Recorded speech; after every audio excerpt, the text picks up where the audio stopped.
ॐ सदाशिवसमारम्भां शङ्कराचार्यमध्यमाम् अस्मदाचार्यपर्यन्तां वन्दे गुरुपरम्पराम्।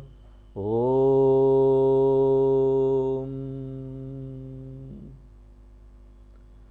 तो हम लोग मंत्र पढ़ते हैं, पहले दूसरा और तीसरा मंत्र प्रथम खंड का। श्रोत्रस्य श्रोत्रं मनसो मनो यद, श्रोत्रस्य श्रोत्रं मनसो मनो यद, वाचो ह वाचं स उप्राणस्य प्राणः,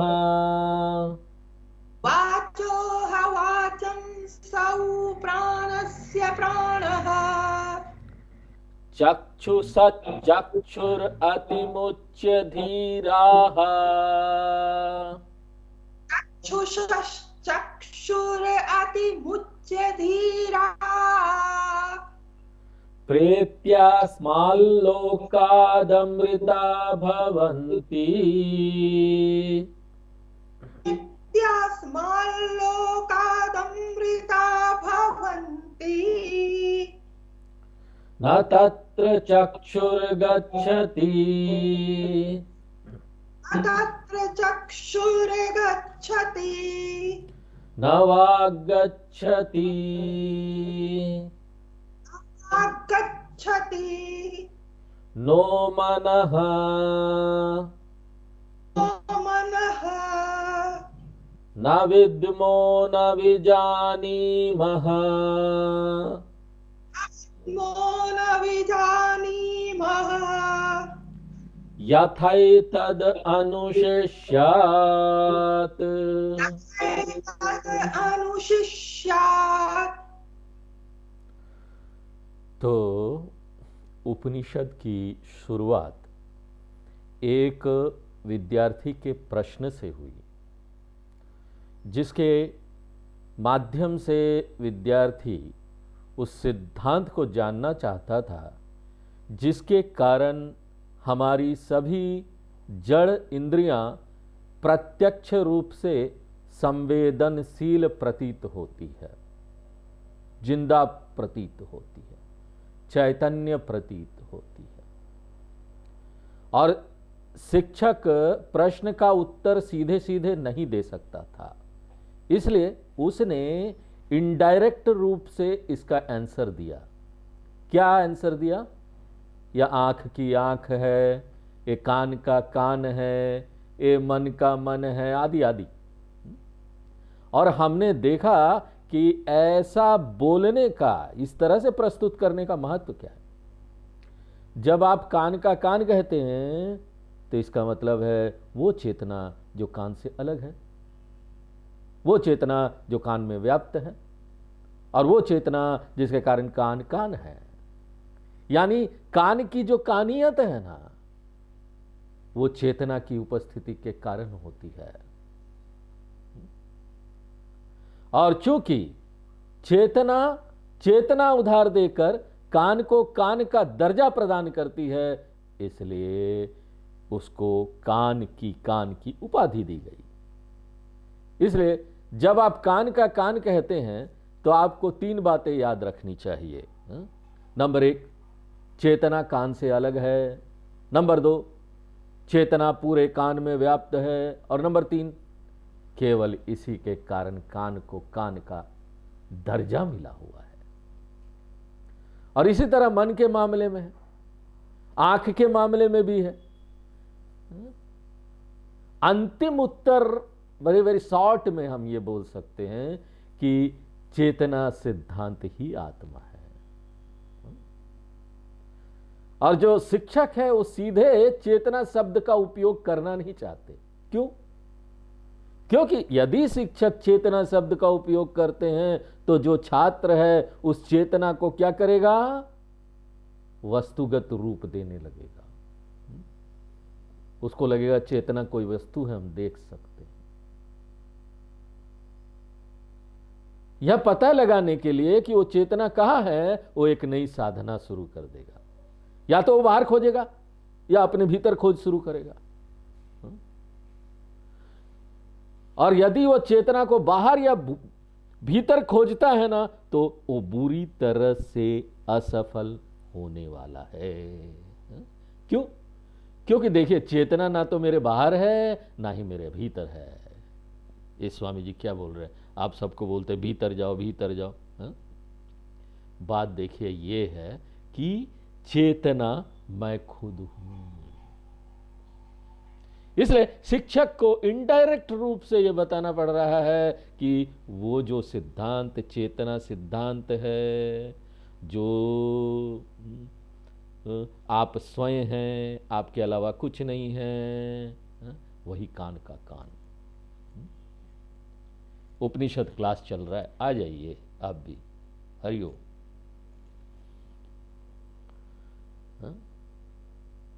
और बाद में जो शिक्षक है वो स्वयं इसको कहते हुए स्वीकार करते हैं कि देखो, मैं सभी कठिन तरीकों का उपयोग कर रहा हूं और मुझे पता है कि आपको समझने में समस्या आ रही है, लेकिन देखिए, कोई जानबूझकर तो परेशानी नहीं दे रहा हूं ना मैं। मेरे पास कोई दूसरा विकल्प नहीं, no choice, I have no choice. क्योंकि चेतना बड़ी अनूठी चीज है। और वो अनूठापन क्या है? न तत्र चक्षुर गच्छति न वाग गच्छति नो मनः। ज्ञानेन्द्रियां उसको वस्तुगत नहीं कर सकती, वस्तु बनाकर नहीं दिखा सकती। कर्मेंद्रियां उसको पकड़ नहीं सकती, ग्रहण नहीं कर सकती। मन भी उसको विचार में वस्तुगत नहीं कर सकता। और वास्तव में शिक्षक ने बड़ी धमाकेदार बात कही यहां पर। क्या है धमाकेदार बात क्या है? वो बोलते हैं, देखो सच बात यह ना कि मैं उस आत्मा को नहीं जानता, न विद्मः, मैं आत्मा को नहीं जानता। और चूंकि मैं आत्मा को नहीं जानता, इसलिए मैं उसको आपको कम्युनिकेट भी नहीं कर सकता, बता भी नहीं सकता। क्योंकि जो चीज मुझे ही पता नहीं, मैं उसको कैसे आपको बता सकता हूं। और फिर शिक्षक एक कदम और आगे बढ़ जाता है। वो क्या बोलता है? ना केवल मैं बता नहीं सकता, मुझे तो यह आश्चर्य होता है कि कोई दूसरा भी इसको कैसे एक शिष्य को कम्युनिकेट कर सकता है, बता सकता है। इस प्रकार वह एक ऐसा कथन देता है, एक ऐसी बात धमाकेदार बोल देता है कि ना विद्यार्थी के अंदर निराशा और हताशा पैदा हो जाएगी। क्यों? क्योंकि विद्यार्थी तो सब तरफ से निराश होकर समाधान प्राप्त करने के लिए गुरु के पास आया, पूरी आशावाद के साथ आया। और क्योंकि उन्होंने कहा है यथे तद अनुशिष्यात इति न विजानीमः। और ये जब ये सब बोल रहा है तो जो शिष्य है, जो विद्यार्थी है, वो सोच रहा है चलो अब गुरु जी तो बता नहीं पाए, तो यहाँ से अब हमको छोड़कर जाना चाहिए। जैसे ही वो जाने वाला होता है तो जो अध्यापक है अगले मंत्र में कुछ कहता है। देखते हैं क्या बोलता है, पढ़ते हैं चौथा मंत्र। अन्य देव तद्विदिताद्, अन्य देव तद्विदितात् अथो अविदितादधि, अथो अविदितादधि इति शुश्रुम पूर्वेषाम्, इति शुश्रुम पूर्वेषाम् येनस्तद्व्याचचक्षिरे, येनस्तद्व्याचचक्षिरे।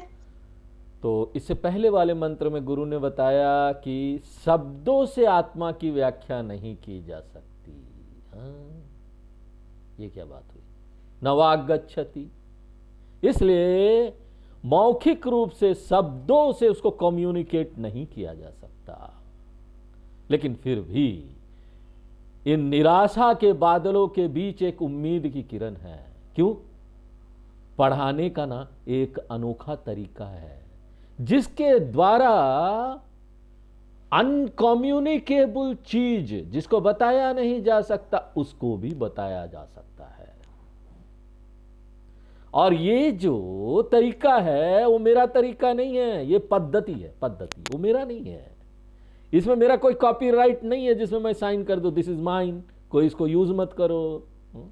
मुझे तो ये तरीका अपने आचार्य से मिली है और मेरे आचार्य को उसके आचार्य से मिली है। इस प्रकार ये क्या है? परंपरा प्राप्तम है।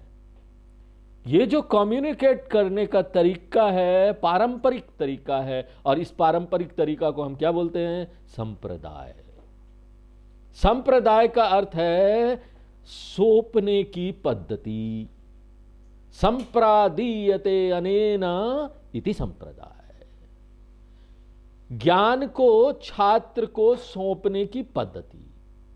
और इसलिए दूसरी पंक्ति देखें, इति सुश्रुम पूर्वेशाम, मुझे अपने पूर्वजों, अपने गुरुओं से ये बताने का एक अनूठा तरीका मिला है। तो पूर्वेशाम का क्या अर्थ है? आचार्य लोग। तो ये जो तरीका है बताने का, ये मुझे अपने गुरु से मिली है। तो वो गुरु कौन है? ये नस्तद व्याच चक्षिरे, जिसने उस विशेष ज्ञान को सफलतापूर्वक मेरे अंदर डाल दिया। नह का अर्थ है हमारे लिए है।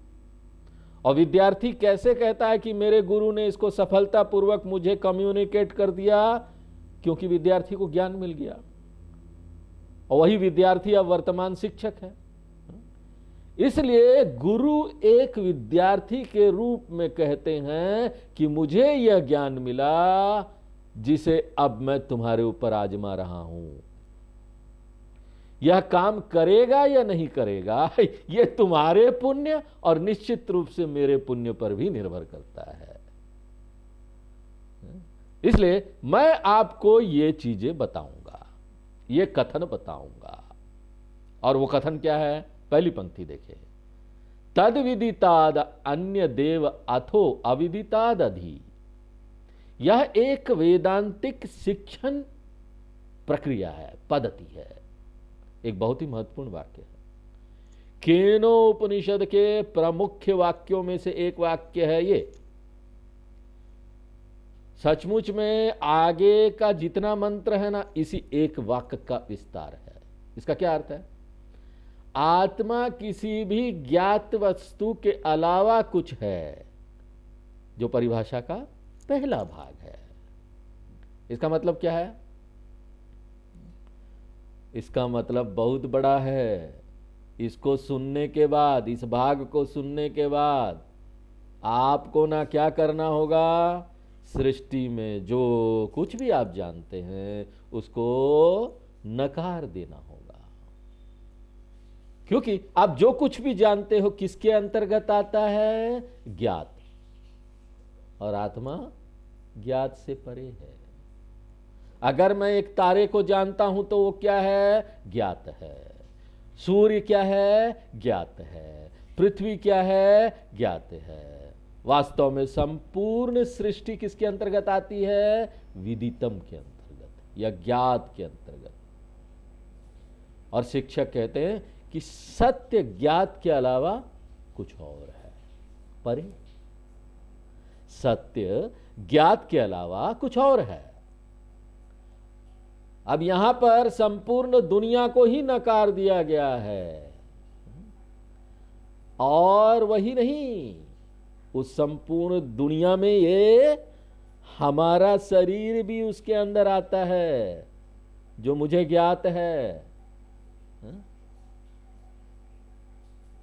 सचमुच में बाहरी दुनिया की तुलना में अधिक अंतरंग रूप से मैं अपनी शरीर को जानता हूं। मैं शरीर की हर भौतिक स्थिति को जानता हूं। और आत्मा क्या है? ज्ञात शरीर से भिन्न है। और मन के बारे में क्या? मन तो और भी अधिक घनिष्ठ रूप में हम जान सकते हैं।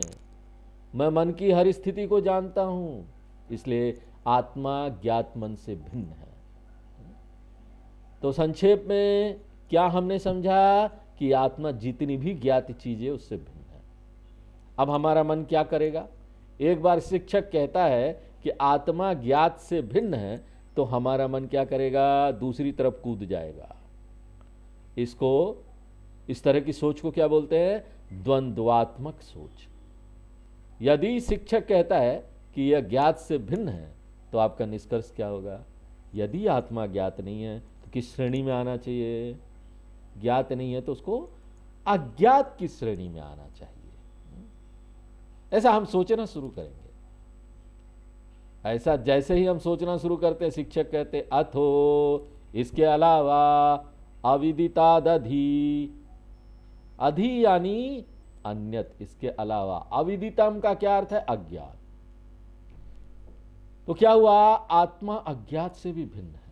वह न तो ज्ञात है न ही अज्ञात है, नोन भी नहीं है अनोन भी नहीं है। तो ऐसी प्रस्तुति का क्या महत्व है? जो कुछ भी अज्ञात है, जो कुछ भी अननोन है, साधारणतया हम किसी चीज को अज्ञात तभी कहेंगे जब वह जानने योग्य हो। देखिए, मैं आपको समझाने का प्रयास करता हूं, ध्यान से सोचिए। जिस चीज को भी हम अज्ञात कहते हैं वही तो जानने योग्य है ना। मैं आपको एक उदाहरण देता हूं। मान लीजिए मैं आपसे एक प्रश्न पूछता हूं, आपने कौन कौन से फल नहीं खाए हैं? कृपया बिना खाई गई चीजों की सूची दीजिए, वे चीजें जो आपने नहीं खाई है। अब सूची में क्या होगा? आप जो कुछ भी गिनाएंगे वो केवल खाने योग्य चीजें होंगी।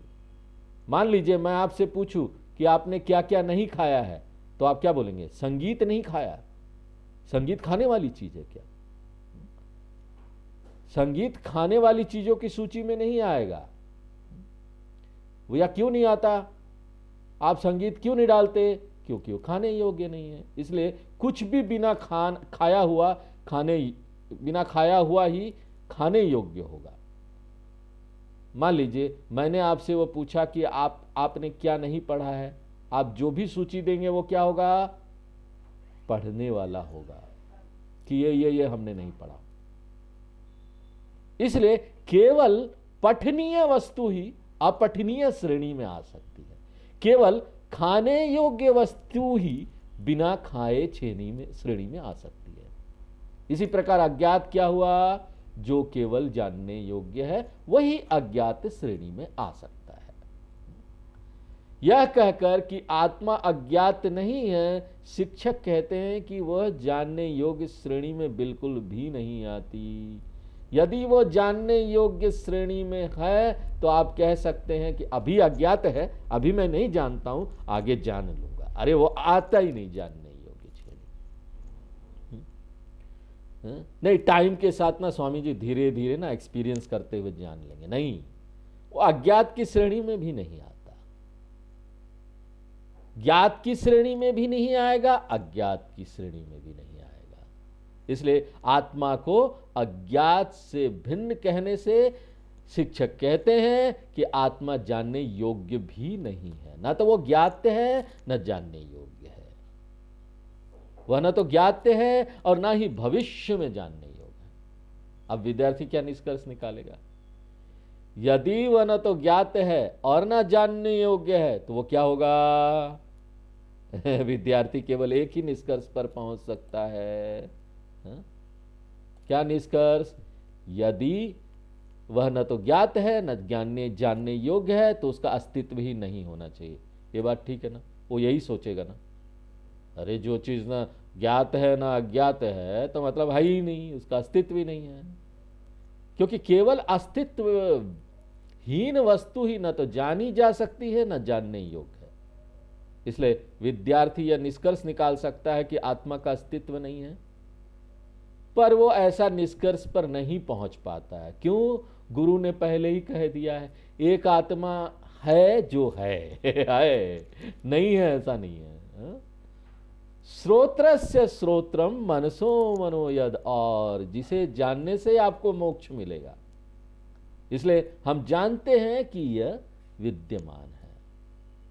अब देखिए, इस परिभाषा के कारण से हमको एक पहेली मिल गई है। वो क्या है? जो विद्यमान है, जो ज्ञात नहीं है और जो ज्ञेय भी नहीं है, वो क्या है? जो है भी पर जो ना ज्ञात है और ना ही ज्ञेय है। तो आप एनालिसिस करेंगे, विश्लेषण करेंगे, तो ऐसा चीज केवल एक ही हो सकता है। और आप जानते हैं वो क्या है? अरे खुद जानने वाला आप, ज्ञाता। ज्ञाता मैं ही ज्ञात से भिन्न और ज्ञेय से भिन्न की श्रेणी में आ सकता हूं, और वो विद्यमान है भी। क्यों? क्योंकि ज्ञाता ज्ञात की श्रेणी में नहीं आ सकता, क्योंकि कोई भी ज्ञात वस्तु एक वस्तु है,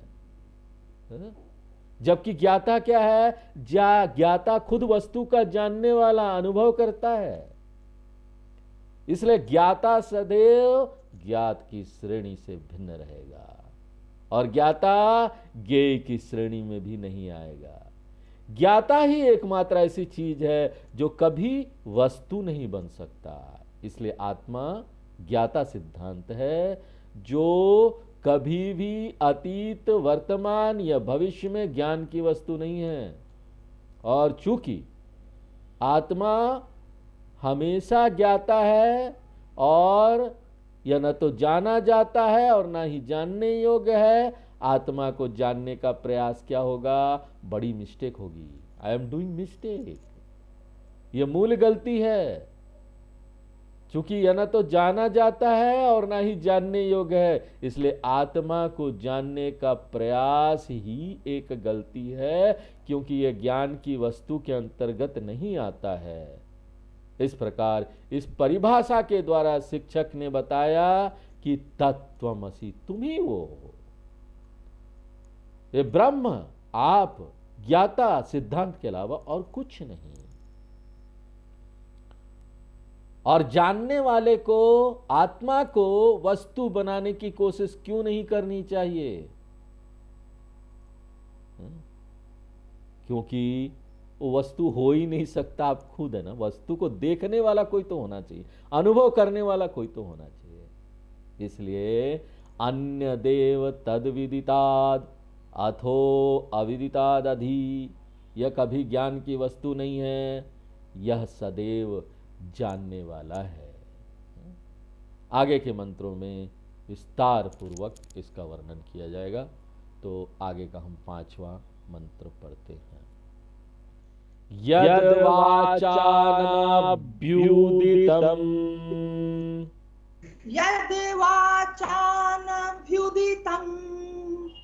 येन वाग अभ्युद्यते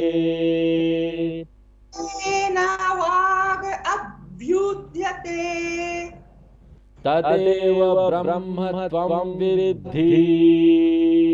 तदेव ब्रह्म त्वं विद्धि। नेदं यदिदम् उपासते।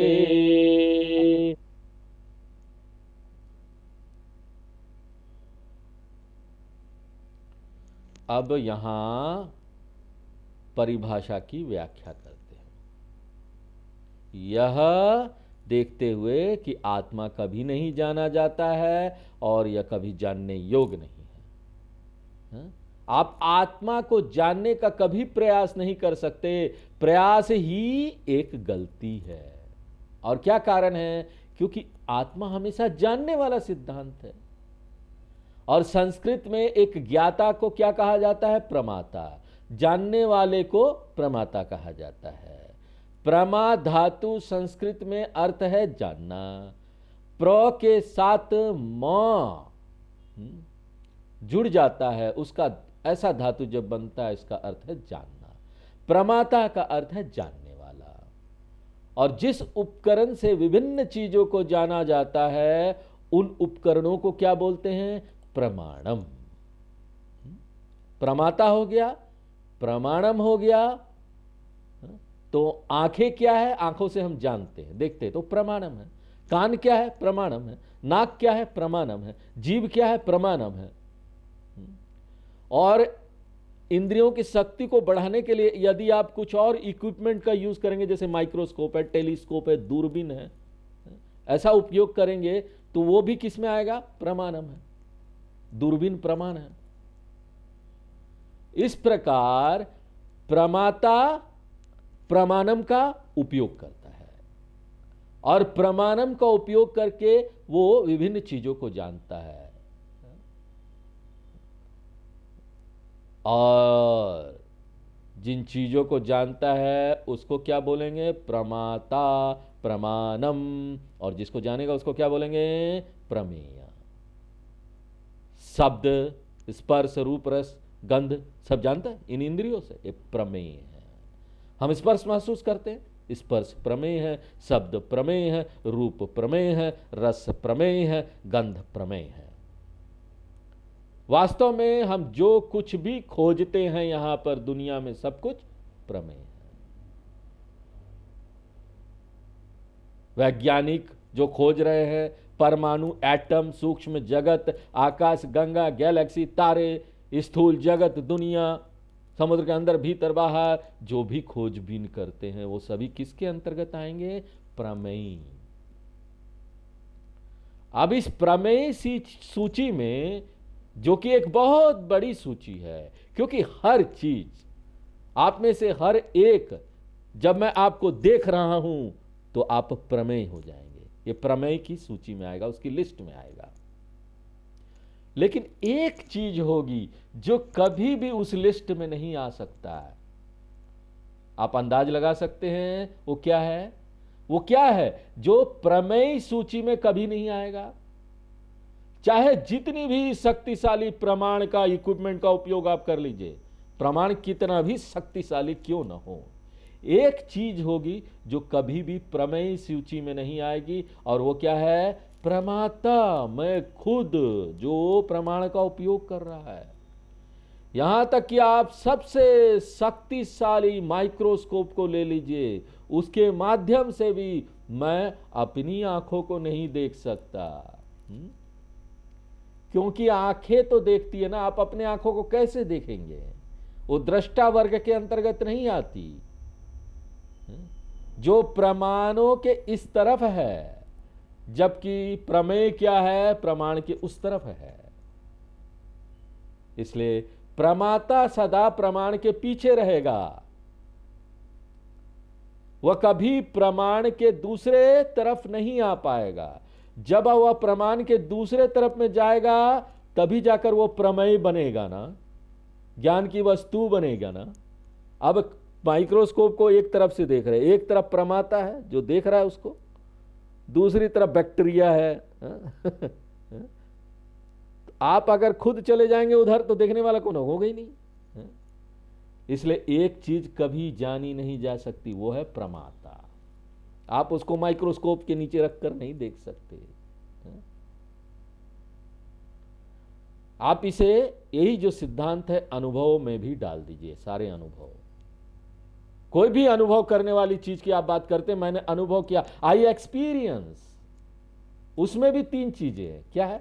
अनुभव करने वाला, अनुभव करने वाला साधन और अनुभव की वस्तु। प्रमाता, प्रमाण, प्रमेय। अनुभव की वस्तु की सूची में एक कभी नहीं आएगा, और वो क्या है? खुद अनुभव करने वाला कभी अनुभव की सूची में नहीं आ सकता। और अगर ब्रह्म ही अनुभव करने वाला है तो उस ब्रह्म को तो आप माइक्रोस्कोप के नीचे रखकर भी नहीं देख सकते।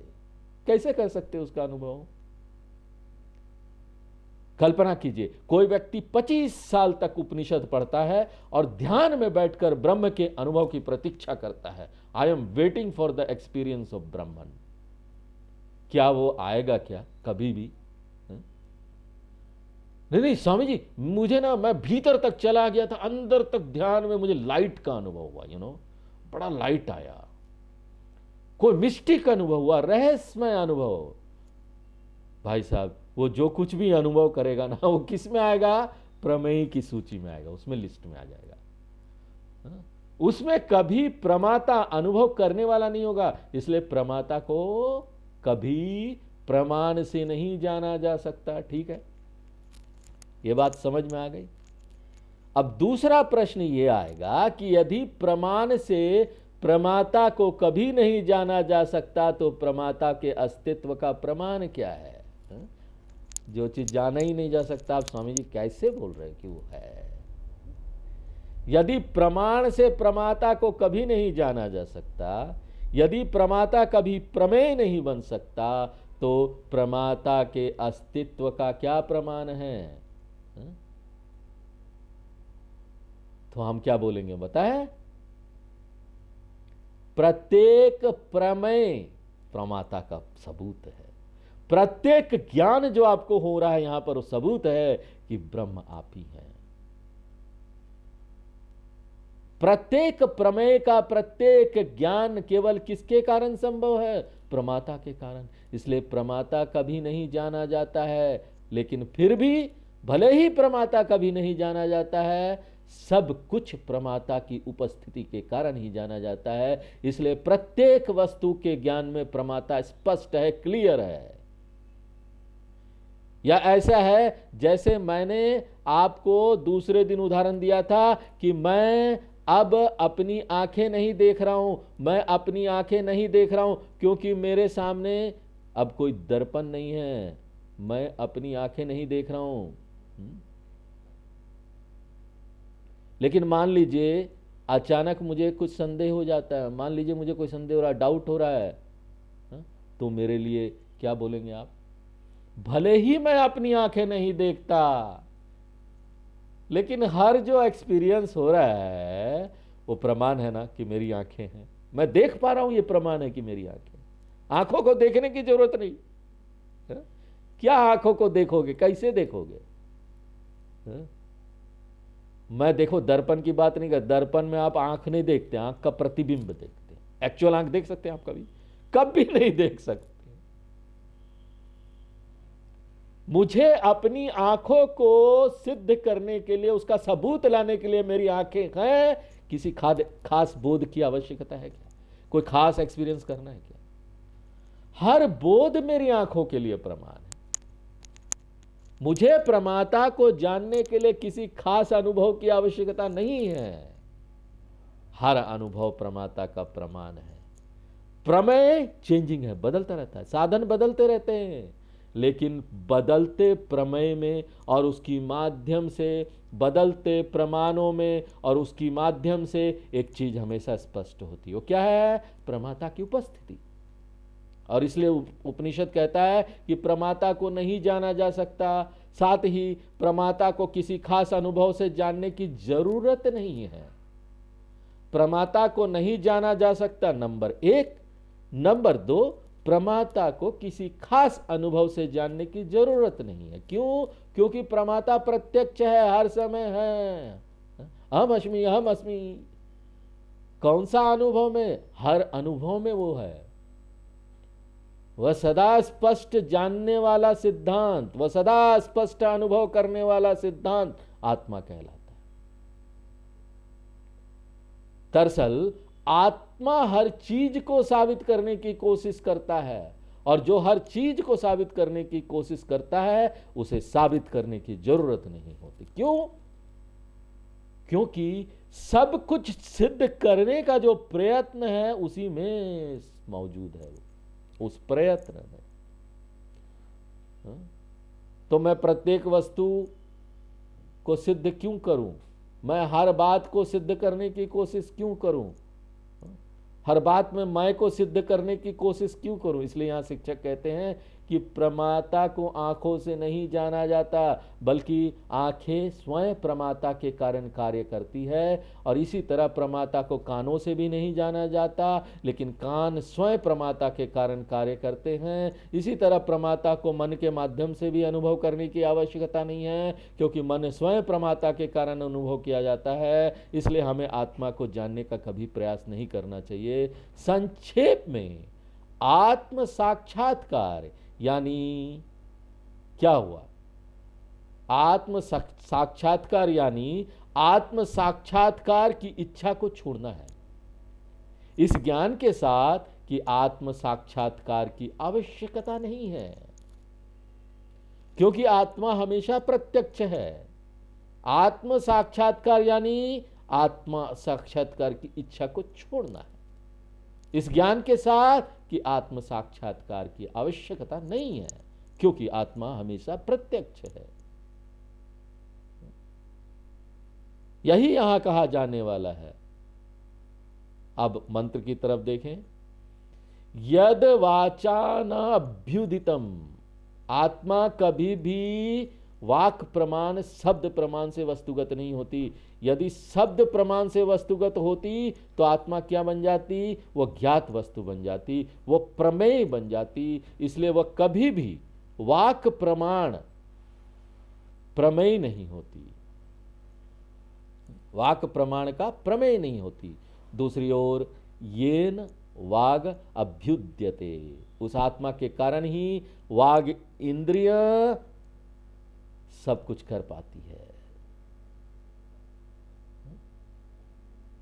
एक चश्मा कब चश्मा बनता है? जब चश्मा लगाने वाला उसको लगा ले, प्रमाता उसको लगा ले। प्रमाण का दर्जा केवल प्रमाता के कारण ही प्राप्त होता है, और इसलिए वह कहते हैं आत्मा केवल प्रमाता के कारण ही वाग्य अभ्युद्यते, वाग इंद्रियां स्वयं बोल रहा है, हा? इसके कारण ही बोल पा रहा है। तदेव ब्रह्म त्वम विद्धि, हे विद्यार्थी तुम उस जानने वाले तत्व को समझो। जानने वाले तत्व को ही ब्रह्म कहते हैं। ठीक है, यहां आपको एक नोट कर लेना है। मैंने कहा कि ज्ञाता तत्व को आत्मा कहते हैं। ज्ञाता तत्व चेतन प्राणी कितने समय तक ज्ञाता की स्थिति का आनंद लेता है? कितने समय तक? केवल जब प्रमेय की दृष्टि से जानने योग्य कोई वस्तु होती है ना। जब तक कोई जानने योग्य वस्तु सामने, तभी तक हम मजा ले रहे हैं ना, जानने वाला का मजा ले रहे हैं। और मुझे भी ये बोला जाएगा कि मैं ज्ञाता हूं। इसलिए मान लीजिए मैं कुछ जान रहा हूं तो मुझे ज्ञाता, चेतन ज्ञाता तत्व कहा जाता है, और एक ज्ञात है। और मान लीजिए मैं जानने की क्रिया बंद कर देता हूं, मैं कुछ नहीं जानूंगा, आंखें बंद कर लेता हूं, कान बंद कर लेता हूं, सब कुछ बंद कर लेता हूं, सभी प्रमाण को बंद कर देता हूं, तब क्या होगा? क्या मैं अस्तित्वहीन हो जाऊंगा? अस्तित्वहीन हो जाऊंगा मैं क्या? ऐसा होगा क्या? ज्ञाता तत्व ज्ञातत्व को छोड़ देता है, और वह ज्ञान या चेतना तत्व हो जाएगा, अस्तित्वहीन नहीं होगा। ज्ञातत्व जो ये प्रक्रिया हो रही थी, कोई वस्तु नहीं, हम नहीं जब जान रहे हैं, एवरीथिंग क्लोज डाउन, तब उस समय शुद्ध चेतना होता है। इसलिए प्रमाता अपने मूल स्वभाव में क्या है? चेतना है। इस चेतना में ही ज्ञाता की स्थिति का आनंद मिलता है।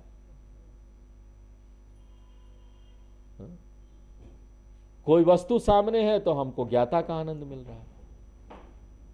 अब बताइए मैं किस कारण से शिक्षक की स्थिति का आनंद लेता हूं? आपकी कृपा से। आप लोग सामने हैं तभी तो मैं शिक्षक हूं। जब सामने नहीं, कोई पढ़ाने वाला ही नहीं, तो क्या शिक्षक? छात्र के कारण शिक्षक अपने शिक्षक वाली स्थिति का आनंद लेता है। और जब सभी यहां स्काइप बंद हो जाएगा, सभी छात्र चले जाएंगे, तो यहां कौन रह जाएगा? शिक्षक। और वो कैसा रह जाएगा? उसमें कोई शिक्षा देने वाली स्थिति न, शिक्षक की स्थिति नहीं रहेगी। क्यों? क्योंकि छात्र ही नहीं। इसी प्रकार आत्मा की भी दो स्थितियां हैं।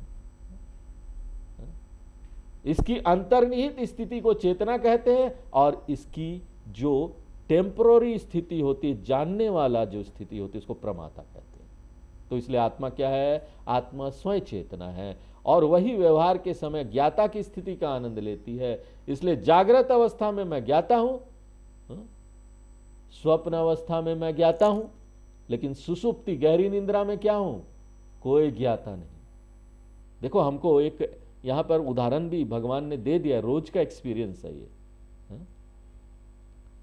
गहरी निद्रा में मैं चला जाता हूं, कुछ भी नहीं रहता, तो मैं क्या हूं? वहां पर शुद्ध चेतना सिर्फ रहता है। हम मर नहीं जाते। ये सारी चीजें प्रमाण बंद हो जाती तो हम मरते नहीं हैं। इसलिए हम चेतना है, समझिए, हम आत्मा है। इसलिए वो कहते हैं तदेव, वह चेतना जो प्रमाण के साथ ज्ञाता बन जाती है और वो प्रमाण के अभाव में ज्ञाता नहीं है, लेकिन शुद्ध चेतना है, और इसी को ब्रह्म कहते हैं, तदेव ब्रह्म। और इसे महावाक्यम कहा जाता है। केनो उपनिषद ना महावाक्य से भरा हुआ है। पहला जो मंत्र है श्रोत्रस्य श्रोत्रम, वो एक महावाक्य है। फिर चौथा मंत्र भी एक महावाक्य है, अन्य देव तद्विदितात्। और फिर ये सभी 5, 6, 7 वगैरह ये सभी महावाक्य मंत्र है, क्योंकि शिक्षक ब्रह्म को ज्ञाता अनुभव करता सिद्धांत के रूप में प्रकट कर रहा है। इसलिए तदेव ब्रह्म त्वम, आप ही वह ब्रह्म हो, इति विद्धि, आप इसे जानो।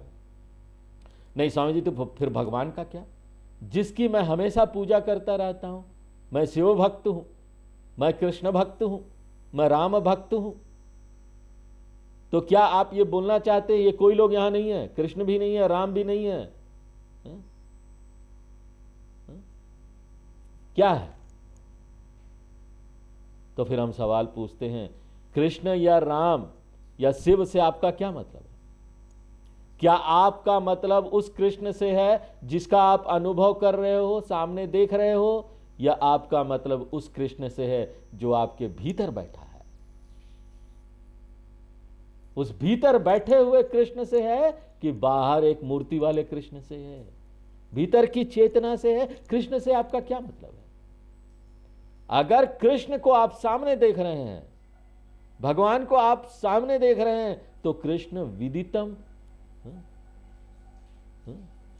या विदितम के अलावा या अविदितम के अंतर्गत आ जाएंगे। कृष्ण अनुभव की वस्तु के अंतर्गत आ जाएंगे। कृष्ण कहां चले जाएंगे? प्रमेय वस्तु बन गए, सामने रख कर देख रहे हैं, उसके अंतर्गत आएंगे। और बहुत स्पष्ट यहां कहा गया कि ब्रह्म ज्ञात से कुछ और है, जो जाना जाए उसके अलावा। इसलिए अनुभवी कृष्ण जो हम अनुभव कर रहे हैं वो ब्रह्म नहीं है। अनुभवी राम जिसका हम ब्रह्म अनुभव कर रहे हैं वो ब्रह्म नहीं है। अनुभवी गणेश ब्रह्म नहीं है। यद इदम उपासते तद न ब्रह्म, आप अब तक जो भी पूजते रहे हैं वो ब्रह्म नहीं है। आप जो भी पूजते रहे हैं, जो भी से मतलब क्या है? जो भी पूज रहे हैं। नहीं स्वामी जी, ऐसा मत बोलिए। मैं शिव भक्त हूं, मेरा शिव नहीं, उसको छोड़ के आप बोल लीजिए कृष्ण नहीं है, देवी मां नहीं है, ऐसा बोल लीजिए। देखिए, आपका जो भगवान है ना, वो भी, क्योंकि आप जो भी पूज रहे हैं वो सामने है, प्रमेय के अंतर्गत आ जाएगा। और ब्रह्म क्या है? प्रमेय नहीं है, वो स्वयं प्रमाता है, चेतन सिद्धांत है। इसलिए प्रत्येक उपास्य देवता परम सत्य नहीं है। प्रत्येक उपास्य देवता जिसकी आप उपासना कर रहे हैं वो परम सत्य नहीं है। तो फिर उपनिषदों या शास्त्रों को विभिन्न देवताओं का परिचय क्यों देना चाहिए? यदि देवता परम सत्य नहीं है तो शास्त्रों को देवताओं का परिचय क्यों देना चाहिए? क्यों उन्होंने इतने सारे देवता के बारे में बता दिया, राम जी, कृष्ण भगवान, देवी माता? तो इसका हम क्या उत्तर देते हैं कि सभी जो ये देवता है ना, वो सीढ़ी है, उनको सीढ़ी के रूप में प्रेस किया गया है। जैसे विभिन्न सीढ़ी के पत्थर है, पहली मंजिल में जाना है आपको, सीढ़ी के कई पादान पर चढ़ के जाना पड़ता है। सीढ़ी पहली मंजिल नहीं है ना स्वामी जी। जब पहली मंजिल में जाना है तो सीढ़ी की क्या जरूरत? बिना सीढ़ी के आप पहली मंजिल में नहीं जा सकते।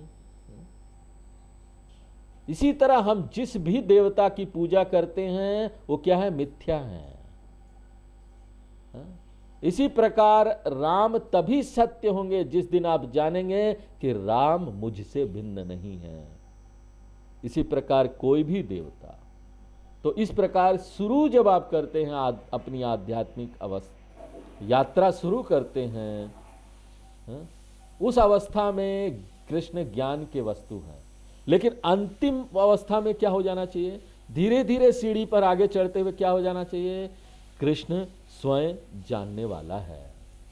प्रारंभिक अवस्था में क्या है? राम ज्ञान की वस्तु हैं। हम भगवान राम को पूजते हैं, उनके प्रति खूब भक्ति लेके आते हैं। उसके बिना आप आगे नहीं बढ़ पाएंगे, उसको बहुत मन से करना पड़ेगा, बहुत मन से। अपनी पूजा इतनी मन से करो कि ये समझ में आ जाए कि तुम अपनी ही पूजा कर रहे थे। आज तक तुम अपनी ही पूजा कर रहे थे। अंतिम अवस्था क्या हो जाना चाहिए? राम जानने वाला, जो पूजा करने वाला वही ईश्वर है। शुरू में जब हम पूजा करते हैं उस भक्ति को क्या बोलते हैं? द्वैत भक्ति, दो है, भक्त अलग भगवान अलग। और अंतिम अवस्था जहां हमको पहुंचना है उसको क्या बोलते हैं? अद्वैत भक्ति। कोई अंतर नहीं रह गया भक्त और भगवान में। केवल अद्वैत भक्ति में आकर ही ईश्वर आपके लिए सत्य होंगे। अन्य सभी द्वैत भक्ति में ईश्वर असत्य के अंतर्गत ही आता है। और ये कौन कह रहा है? मैं अपनी तरफ से बना के नहीं बोल रहा हूं, ये उपनिषद खुद ही कहता है। यदिदम उपासते, जो कुछ भी आप यहां उपासना कर रहे हैं, वस्तु कर रहे हैं ना। और इसलिए देखिए ध्यान में, यदि आपको कोई असाधारण रहस्यमय दर्शन मिल जाता है ना, बहुत सुंदर है, आपको अच्छा लगेगा। हमको बड़ा चमत्कारी ये बात समझ में आई। अरे कम से कम ध्यान में भूत ऊत जो दिखाई देता है ना रात को, भूत देखने से अच्छा है आप भगवान का प्रकाश देखो, उससे तो अच्छा है ना। निश्चित रूप से वो बेहतर, उससे बेहतर है। लेकिन अपने उच्च से उच्च भीतर जाकर भी जो आपको दर्शन मिल रहा है ना, उस दर्शन को याद रखें कि वो सत्य नहीं है, वो ब्रह्म नहीं है। कुछ लोग कहते हैं कि स्वामी जी मैं ध्यान कर रहा था, अचानक ध्यान में मुझे भूअर लोक सुअर लोक सब दिखाई दिया, मैं वहां चला गया, वो सारे देवता आते हैं उस ध्यान में, वो मुझसे बातें करते हैं। देखिए साहब जी, आपके पास कोई भी आए, ऐसे किसी भी देवता का आपको दर्शन हो, उसका वास्तविकता से कोई लेना देना नहीं है, उसका सच से कोई लेना देना नहीं है। फिर वास्तविकता क्या है? मूल चीज क्या है? यहां एकमात्र सत्य क्या है? आत्मा। ये हम नहीं बोलते, शास्त्र बोल रहे हैं।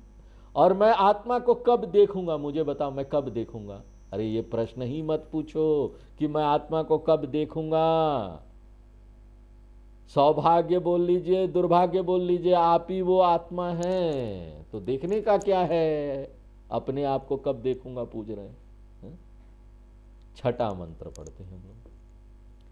यन मन सान मनुते, यन मनसान मनुते, ये नाहुर्मनोमतम्, ये नाहुर्मनोमतम्, तदेव ब्रह्म त्वं विद्धि, तदेव ब्रह्म त्वं विद्धि, नेदं यदिदम् उपासते, यदिदम् उपासते। तो यहां पर शिक्षक अलग अलग प्रमाण पर इसको लागू करने जा रहे हैं। प्रमाण का अर्थ क्या है? जिस चीज से हम किसी चीज को जानते हैं, अनुभव का साधन। तीन चीज हो गए ना, प्रमाता, प्रमाण और प्रमेय। आप प्रमाण को शक्तिशाली बता दीजिए, लेकिन जितना भी आप शक्तिशाली प्रमाण ले लीजिए, आता है ना बड़ा बड़ा टेलीस्कोप, बड़ा बड़ा माइक्रोस्कोप, उससे आप कुछ भी देख सकते हैं, लेकिन फिर भी ब्रह्म को नहीं देख सकते, उसको वस्तुनिष्ठ नहीं कर सकते। क्यों? क्योंकि वो टेलीस्कोप की दूसरी तरफ है, प्रमाण के इस तरफ है, यदि वो उस तरफ चला जाएगा तो प्रमेय हो जाएगा। अगर यह इस तरफ है तो इसे प्रमाता कहते हैं। और इस बात को समझाने के लिए स्वामी चिन्मयानंद जी बड़ा सुंदर उदाहरण देते थे। एक व्यक्ति अंधेरे कमरे में टॉर्च की रोशनी जला रहा है, टॉर्च लेके जाता है और ना उसको जानना है कि बैटरी ना किस कंपनी का है। बैटरी उसने अंदर डाला नहीं था, बैटरी उसकी पत्नी ने डाला था। तो बैटरी निकाल के सामने रखता है तो क्या हुआ, बैटरी निकाल दोगे तो रोशनी चली गई, बैटरी लगा दोगे तो रोशनी आ गई।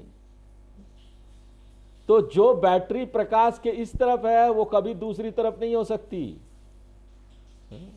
और यदि आप प्रमाता को दूसरी ओर ले जाएंगे तो क्या होगा, कोई भी देखने वाला नहीं होगा, कोई पर्यवेक्षक ही नहीं होगा।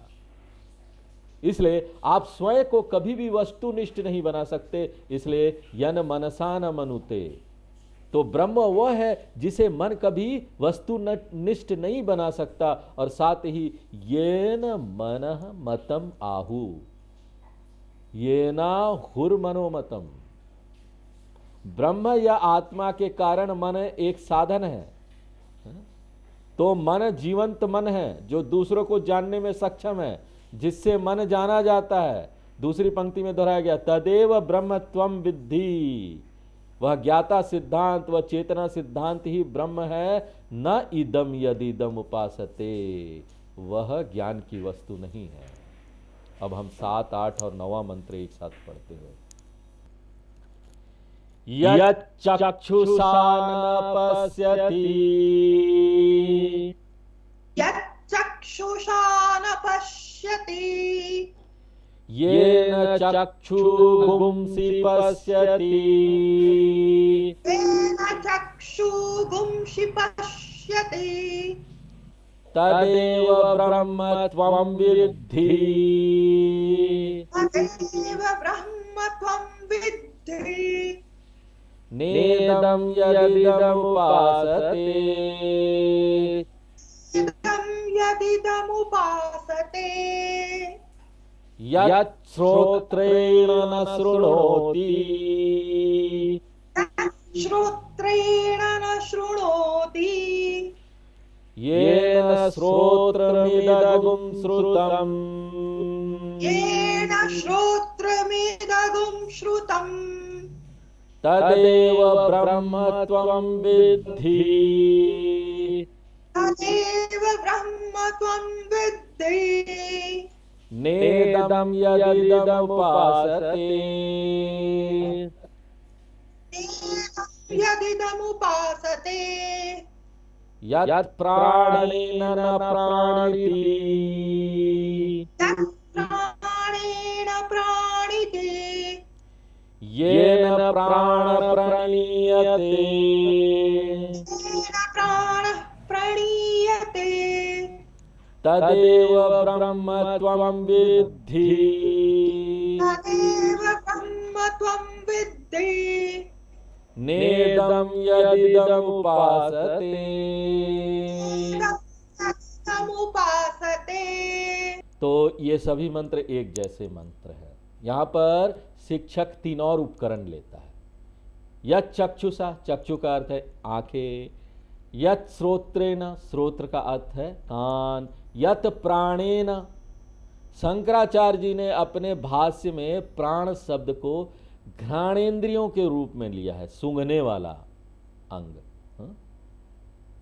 तो यत प्राणेन, प्राण का अर्थ है घ्राणेन्द्रिय।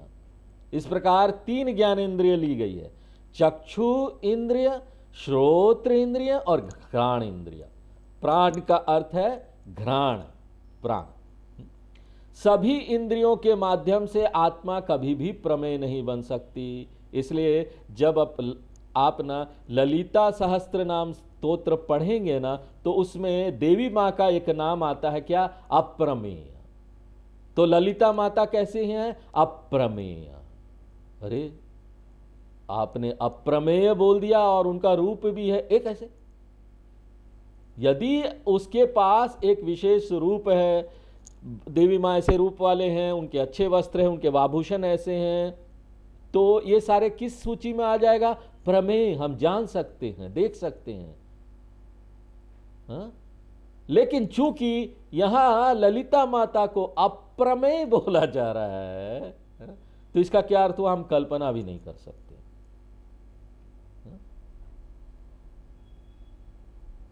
कि लेकिन क्योंकि अभी हम आगे नहीं बढ़े हैं, वेदांत में अभी हमने शुरू किया है, इसलिए क्या किया गया, ललिता माता को एक रूप दे दिया गया। ऐसे कपड़े हैं, ऐसे आभूषण हैं, ललिता माता ऐसी है। विष्णु भगवान को एक रूप दे दिया गया। तो अप्रमेय का अर्थ है कभी भी ज्ञान की वस्तु नहीं है। अगर ऐसा है तो हमको संदेह हो सकता है, डाउट हो सकता है, अरे इसका मतलब ललिता मां है या नहीं है। इसलिए अप्रमेय यानी स्वयं प्रकाशवान, ललिता मां क्या है, स्वयं प्रकाशवान, वो ब्रह्म है, सदैव प्रत्यक्ष।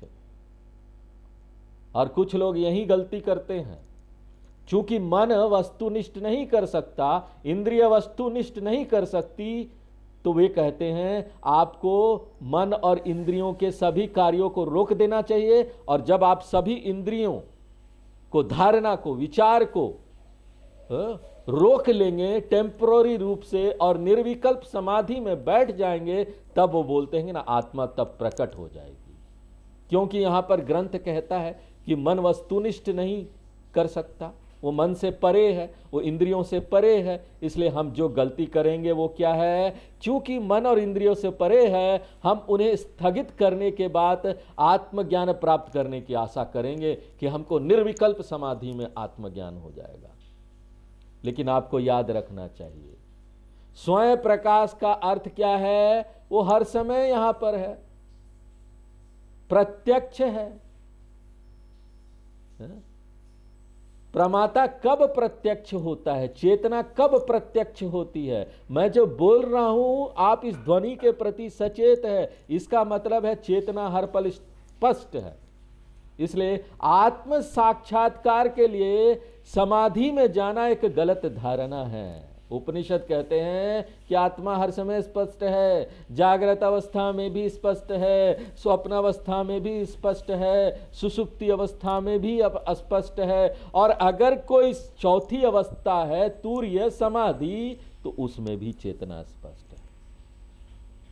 हम ये नहीं कहते कि समाधि में यह स्पष्ट नहीं है, हम ये नहीं कहते, हम केवल इतना कहते हैं कि चेतना के स्पष्ट होने के लिए समाधि की आवश्यकता नहीं है, क्योंकि परिभाषा जो दिया जा रहा है बहुत जगह उसके अंतर्गत जागृत स्वप्न सुषुप्तिषु स्फुटतरया, वो सभी इस अवस्था में स्पष्ट है। इसलिए हे छात्र, यह सदा स्पष्ट चेतना ही वह आत्मा है जिसके बारे में आपने पूछा था कि वो देव कौन है। तो इसके साथ ही इस उपनिषद का जो पहला अध्याय था वो यहाँ समाप्त होता है। अगले क्लास से हम लोग दूसरे अध्याय में प्रवेश करेंगे। आज यहीं विराम देते हैं। ओम पूर्णमदः पूर्णमिदं पूर्णात् पूर्णमुदच्यते पूर्णस्य पूर्णमादाय पूर्णमेवावशिष्यते। ओम शांति शांति शांति।